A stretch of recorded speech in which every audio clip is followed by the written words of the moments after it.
¿Harto de cargar con el mando del garaje? Este vídeo es para ti. Hola a todos, ¿cómo estamos? Hoy vengo a traeros un pequeño tutorial que creo os puede resultar muy útil, al menos en mi caso así fue. El tema es el siguiente. Una cosa que me ha molestado especialmente es llevar el mando de garaje en la moto. Y me explico. En el coche lo típico es dejarlo en el mismo llavero que el del propio coche. Pero eso en la moto no lo puedes hacer, porque las llaves de la moto no están cubiertas ni tapadas al ir en marcha. Por lo que, si te llueve, se te puede estropear el mando del garaje. También hay quien deja el mando puesto en el salpicadero del coche o en otra ubicación de fácil acceso del propio coche. Y esa es otra cosa que, por norma general, no se puede hacer en una moto, ya que no suelen tener dónde ponerlo y en caso de tenerlo, se te mojaría igualmente cuando llueva. Como solución, hasta el momento estaba llevando el mando del garaje siempre en un bolsillito a posta para que no se mojase, pero eso se acabó, ya que descubrí una alternativa muy práctica que os voy a enseñar para no tener que cargar con el mando del garaje de un lado para el otro. Así que sin más preámbulos, dentro intro.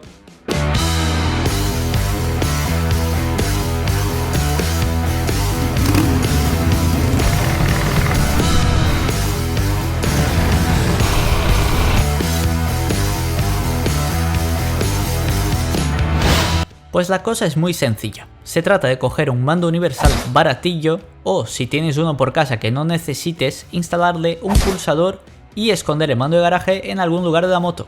De esa manera tendrás el pulsador puesto en el propio manillar y solo tendrás que presionarlo al llegar o salir de tu garaje. Para hacer este tutorial necesitarás nociones básicas para soldar con estaño o, como fue mi caso, acudir a alguien que las tuviera. Y como es costumbre, acudí a mi padre. Este es el botón que compré. Hay muchos, pero os pondré el enlace a este ya que sé que funciona y es a prueba de agua.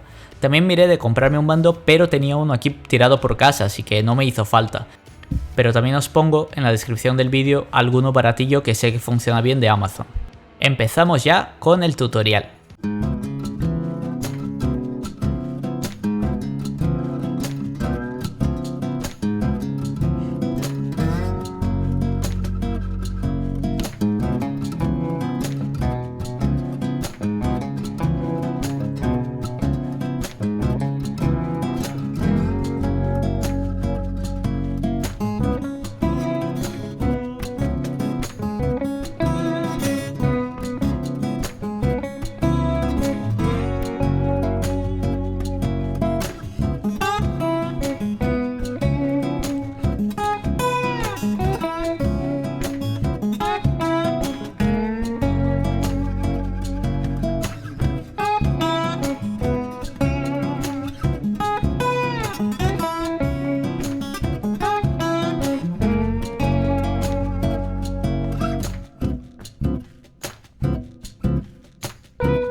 Como algunos sabréis, hay muchos tutoriales parecidos a este en foros, pero este tiene algunas diferencias que os comento a continuación. Lo que hace la gente es soldar sin más el mando al botón y meterlo en algún sitio, pero al probarlo de esa manera encontré dos problemas. El primero de ellos es que el sitio que se suele utilizar más para guardar el mando, la parte interna del faro, no es completamente estanca y puede mojarse el mando, yéndose todo el plan al garete. El segundo es relacionado con las vibraciones. Si coges y pones un mando de plástico duro dentro del faro, es posible que tenga vibraciones y algún ruidito, lo cual de por sí no es un gran problema, pero lo que es la vida útil del mando disminuirá mucho por estar constantemente vibrando sin ninguna amortiguación, y las soldaduras que hemos hecho previamente también pueden romperse. Es por ello que, en lugar de meter el mando sin más, hemos decidido hacerle una especie de cajita con poliestireno y meterlo en una bolsita a prueba de agua. De esa manera se amortigua tanto las posibles vibraciones como el problema de las humedades. No es tan estético quizás, pero el resultado es más duradero y realmente como va escondido dentro del faro, nos da absolutamente igual la pinta que tenga mientras funcione y no se rompa, que es lo que queremos.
Y esto es todo. Como veis, es una cosa más difícil de explicar que de hacer, no cuesta más de 1 o 2 horas tener todo hecho y funcionando, y son de estas tonterías que te hacen la vida más fácil, y eso a mí, como ya sabréis, siempre me mola mucho. Pues esto va a ser todo, me despido ya de todos vosotros y nos vemos en el siguiente vídeo. ¡Chao! Este es el Instagram del canal, lo podéis buscar como Arzoro, y en él subo principalmente vídeos de cosas que me pasan detrás de las cámaras, fotos con perretes, que siempre viene bien ver alguna para alegrarte el día, fotos de motos, más fotos de motos, vaya, más fotos de motos. Y algún que otro meme o vídeo que no puedo subir a YouTube por temas de copyright de canciones o cosas por el estilo. Si os interesa, echad un vistazo y si os gusta, seguidme ahí. Siempre aviso sobre nuevos vídeos o hago encuestas por Instagram, por lo que si os mola el contenido del canal, también os molará el del Instagram.